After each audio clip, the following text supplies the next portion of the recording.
Although I intended to have a rewritten episode of a critical analysis for Grime long before I ever needed to discuss Grime II, that is not the way the cards have fallen, unfortunately. But in either case, Grime II's demo became available to play a number of months back, and as with many things, it took me a long time to circle around to playing it. In fact, it took me so long that when I was just about to do so, I noticed on the official Grime Discord server that the demo would be receiving an update and slight expansion for the February 2026 Steam Next Fest, and that the new demo would have saves that would actually carry over to the full game, while the original demo build would not be able to support that. In light of that news, I decided to wait an extra couple of weeks to play the demo, and to my delight, the same day the demo's update went live, so too did the full game's confirmed release date. March 31st is when the full game comes out, so it is very good timing now, somewhere in the middle space between the Next Fest and the final release date, to make a short impressions video about it. Now, unlike my Crowsworn impressions video, which wound up being over a half hour long, or somewhere in the ballpark of 5,000 words, I do not intend to spend that long talking about Grime II today, because the game comes out in just a few weeks anyway, and I plan to do a full review of it once I've played it. So where to begin?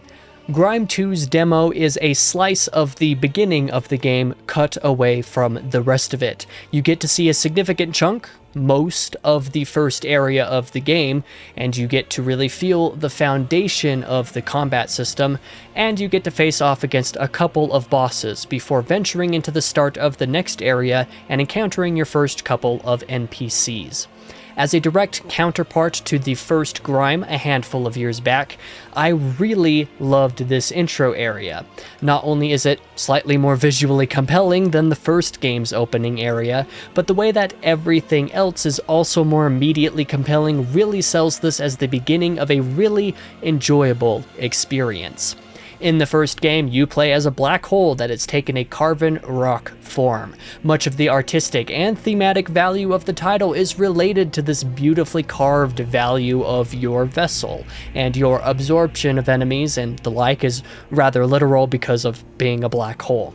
It's a really fun visual connection to gameplay that I appreciated with the title, especially the way that it comes back around in the end. Grime II is, of course, a sequel, but it is not a direct sequel in the sense of playing as the same protagonist of sorts in the same world. It is a little bit more of a reimagining of similar ideals, with changes made according to the ideas therein.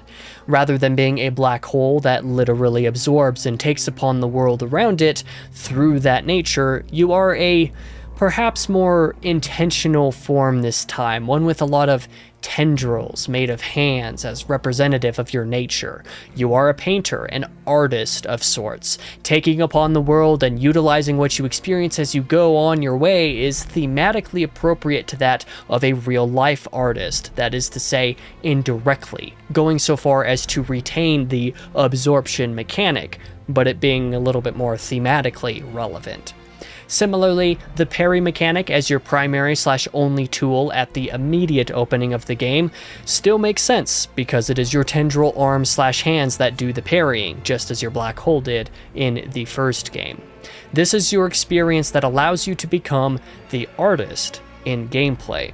Now, to go too deep into this here would be to waste time, but I love that Grime II largely seems to do away with pointless items that go more or less underutilized from your D-pad in favor of molds, or skills learned from enemies that you've faced or absorbed enough.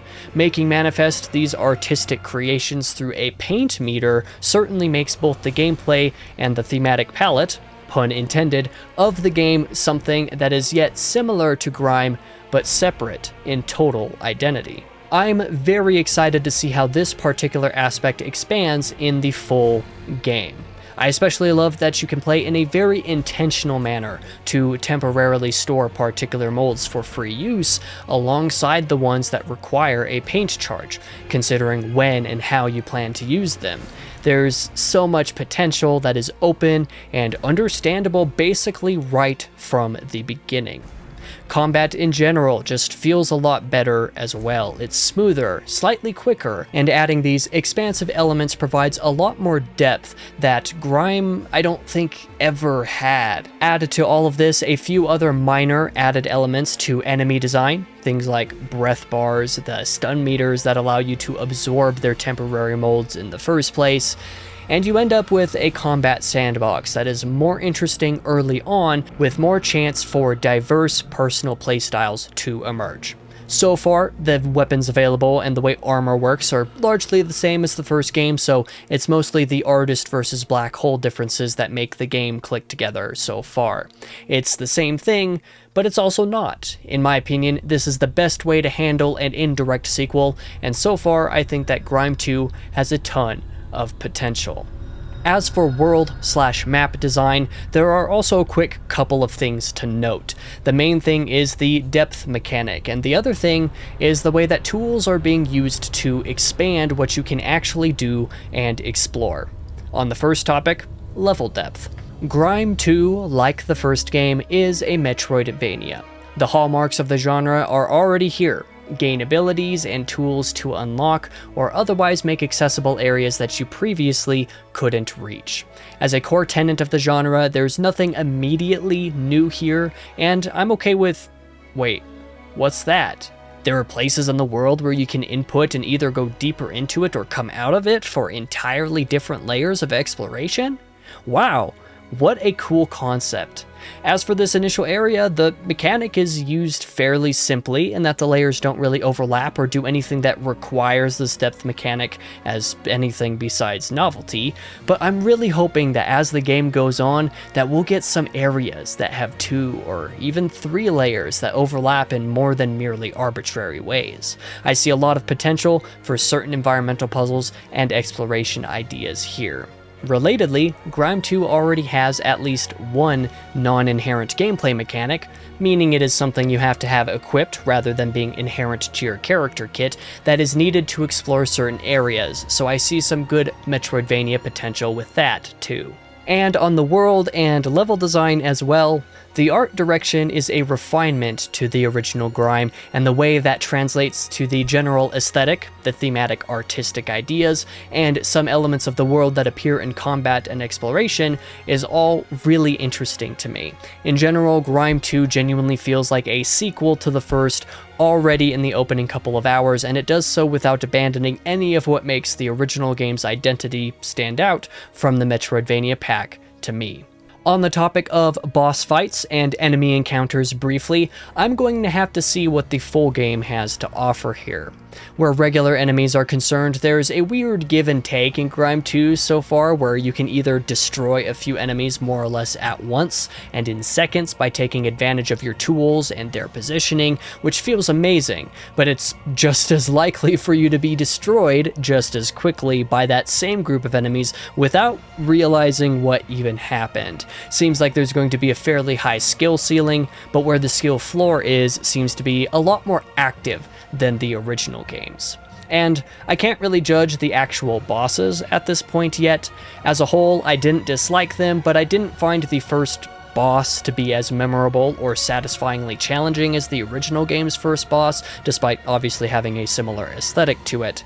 And the second boss was very visually memorable, but I also felt like I kind of struggled to read attack telegraphs, as some of them move a bit too quickly some of the time, or where the telegraphs themselves weren't very clear until they were already over.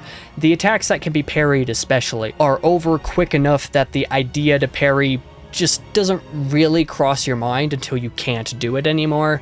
I mean, it could totally be a me thing here, but I find it potentially concerning, especially since some basic enemies have, seemed to have a similar swiftness to them that I personally struggled to read. Compared to the first game at least, Grime II definitely appears to move at a faster pace in combat, which is great on the one end, but has a real chance to get unruly later on. As I said, I'll have to wait for the full release and see more of the game to know one way or the other. Finally, on the note of NPCs, the opening is a bit more drawn out in Grime II because as you are born, you actually have a dialogue with some being you don't really understand. It's an interesting opening. Certainly as far as lore and storytelling go, I was into this. We'll see how that material builds in the final game as well. As for other NPCs, I found it quite humorous to encounter a particular enemy that is very yawn-coded from the first game before it becomes an elite enemy that you instead have to fight. You know, that guy's just a red herring. The real first NPC or two you encounter come at the start of the next area, which is where the demo ends. They are interesting characters, and they also seem so far to be more defined than any of the characters in the first game. Whether that's a good thing or not is yet to be seen, particularly with the somewhat overly modern tone and tendencies to the actual writing at times, but my mind is open to whatever is on offer. And that, along with everything else, I plan to tackle more in depth in a full review to come sometime after release. This was only the first 2 to 3 hours of the game compared to what is anticipated to be somewhere in the ballpark of Silksong length if the developer is to be believed. I plan to play through Grime II in April, however long it takes to complete, and then I'll come back to review it whenever I have time. I cannot say for sure when that will happen, but I'll try to make it a little bit quicker than not. In the meantime, another playthrough of Grime to get the remaining trophies or achievements from the free DLCs on the Steam version, which I already got on the PS5 version, might be in order, but I also don't think I'm going to be able to spare the time for that. But if you can, I absolutely recommend that you do so if you have not played Grime already, then you'll truly be ready for the sequel like I am. For myself, I can't wait.